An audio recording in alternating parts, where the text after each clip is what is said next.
अस्सलाम वालेकुम प्यारे बच्चों। उम्मीद करता हूँ कि आप सब अच्छे से होंगे। हमने लास्ट टॉपिक पढ़ा था इंट्रोडक्शन टू डेटा हैंडलिंग। उसमें हमने कुछ बेसिक कॉन्सेप्ट्स डिस्कस किए थे। For example mean, mode, median, range. और हमने ये जाना था कि टेबुलर फॉर्म किसे कहते हैं, हम टेबल्स कैसे बनाते हैं। जो भी हमारे पास डाटा दिया गया होता है, हम उस डाटा को कैसे ऑर्गेनाइज करते हैं ताकि हमें जो भी उसे रीड करने वाला हो इस टेबल को, उसे क्लियर इन्फॉर्मेशन मिले। तो लिहाजा इसी डेटा को टेबुलर फॉर्म के अलावा कुछ और फॉर्म में भी रिप्रेजेंट कर सकते हैं, जिसे हम कहते हैं ग्राफिकल रिप्रेजेंटेशन। ग्राफ्स मतलब आपने देखे होंगे कहीं पर ऐसे लाइन बनाई गई होती, इस पर ऐसे कर्व्स होते हैं, या आपने ऐसे देखा होंगे ऐसे कुछ बनाया होता है। सो इन चीज़ों को हम कहते हैं ग्राफ्स। तो इनमें से बहुत सारे टाइप्स है। सबसे पहला टाइप हम जो डिस्कस करने जा रहे हैं वो है पिक्टोग्राफ्स। पिक्टोग्राफ क्या होता है? Pictograph means the representation of data using symbols or pictures. यहाँ पे हम क्या करते हैं, जो भी डेटा हमें रिप्रेजेंट करना होता है, हम उसके लिए कुछ सिंबल्स बना दिए, पिक्चर्स बना दिए। ठीक, सिंपली शक्ल बनावा। अगर अस कह चीज हावन कि फॉर एग्जाम्पल निम्स, यह तुझे बुक मज एग्जाम्पल ताकि तह गस आसान, तवे नी मे ये एग्जाम्पल। अस हावन ये sale of car in different months. A company uses गाड़ कना, कोई भी कंपनी, कितनी गाड़ियां आप देखते हो, ये अपनी कार्स को सेल करती है। अब हमें देखना है कि यहाँ पे दिखाया गया ग्राफ में 3 मंथ्स में ये कितनी इन्होंने सेलिंग की है। अब ये कंपनी जो हमने ली है यहाँ पर, इन्होंने हमें हमें ये दिखाया गया है कि इस कंपनी में 3 अलग अलग मंथ्स में कितनी सेल हो गई है, कचा गाड़ इम कंपनी कम अलग अलग 3 रेतन में। यह अस नश हथ ग्राफस मज तह बासान ये गाड़ हिश बन, मगर अत पिक्टोग्राफस सही बन अपेंडिसेस वन या car is equal to 100 car. जो वन सिंबल है, एक गाड़ी की शक्ल है, वो हमें रिप्रेजेंट करता है 100 कार्स। सो इस इट मीन्स कि जुलाई में कितनी सेल होगी, कितनी गाड़ियां इस कंपनी ने बेची है। 1 2 3, ये 3 ही गाड़ियां तो नहीं है। क्यों? हमें यहां बताया गया है कि एक जो पिक्चर है वो रिप्रेजेंट करती है 100 गाड़ियां, 100 cars. So this means 100 plus 100 200, 200 plus 100 300। सो यहां पे जुलाई मंथ में इस कंपनी ने कितनी गाड़ियां बेची है? 300 कार्स।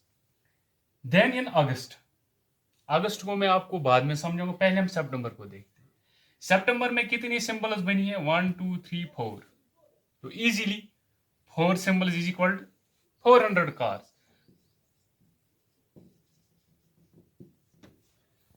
अगस्त को क्यों मैंने छोड़ा? यहां पे एक चीज समझने वाली, यहां पे आपको 2 कार्स बनाई गई है फुल, एक हाफ है। इस हाफ का मीनिंग क्या है? इस हाफ का मीनिंग क्या है? It means 2 full cars means 200, and this 1/2 car means, it means 1/2 of 100। 1/2 of 100 कितना होता है? 50। ऐसे हम डिवाइड भी कर सकते, 2 1s are 2, 2 5s are 10, 2 0s are 0, which is equal to 200 plus 50 is equal to 250। So pictographs में क्या होता है? बिल्कुल आसान होता है कि इसमें पिक्चर्स दी गई होती है, पिक्चर्स के जरिए हम कार को या किसी भी चीज को रिप्रेजेंट कर सकते हैं। ठीक है, इसके बाद हम आते हैं बार ग्राफ्स पे। बार ग्राफ क्या होता है? ये भी ग्राफिकल रिप्रेजेंटेशन है, जैसे हमने ये पिक्चर्स के जरिए रिप्रेजेंट किया। अब यहां पे जे नाम ही बोल रहा है bar, bar means this one, this shape. इस शेप में जब हम किसी डेटा को रिप्रेजेंट करते हैं, इसे हम कहते हैं बार ग्राफ। ये बार जो भी हम बनाएंगे ये होते हैं यूनिफॉर्म विड्थ, यानी कि एक जैसी विड्थ होती है। अगर इसकी विड्थ 1 सेंटीमीटर है, जो हम दूसरा बार बनाएंगे इसकी विड्थ भी 1 सेंटीमीटर होनी चाहिए। हर एक बार की विड्थ 1 सेंटीमीटर होनी चाहिए। अब आप सोचते होंगे फिर हम डिफरेंट वैल्यूज कैसे देखें? डिफरेंट वैल्यू हम दिखाएंगे इनकी हाइट से। जो बार की हाइट होती है इससे हम रिप्रेजेंट करते, ये यहाँ पे लिखा हुआ है मैंने, but the height of bar is equal to the value. जो भी वैल्यू होगा वो होता है किसके बराबर? हाइट के बराबर।